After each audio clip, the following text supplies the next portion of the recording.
Nnamdi Kanu, Nnamdi Kanu, Nnamdi Kanu, odogwu ndị mozi na-agbala ọkụ.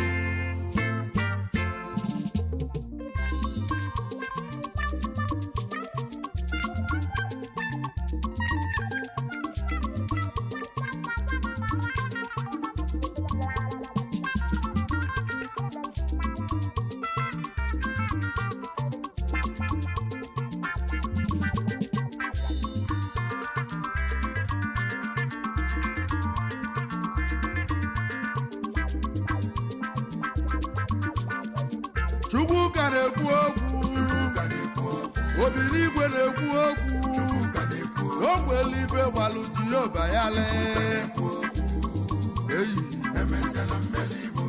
Obinigwe na-ekwu okwu. If you do not believe in what we are doing, then you better get out. We're not going to stop.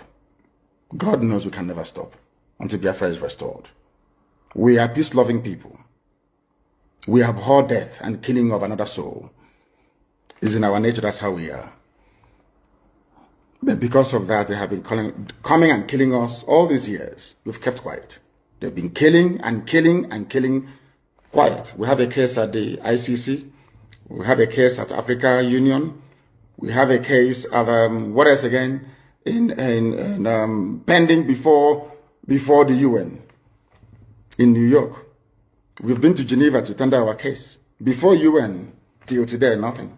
In fact, the more we complain to them, the more they come to abduct and rape our children, the more they come to kill us, the more they want to take over our land and our forests. And who told them that's going to be possible in our time? In a movement that I lead, you think you can come into our land and take it over? Oh dear. That means you don't know who we are. If you don't allow we Biafrans to go, that zoological republic called Nigeria will be a worse place than Somalia. And today it is happening. And if you have not applied for your Somalian visa, please try and do so. Should I say Somali visa? Try and do so as quickly as possible, because the zoo is on the path of destruction. Nigeria will be destroyed beyond human comprehension.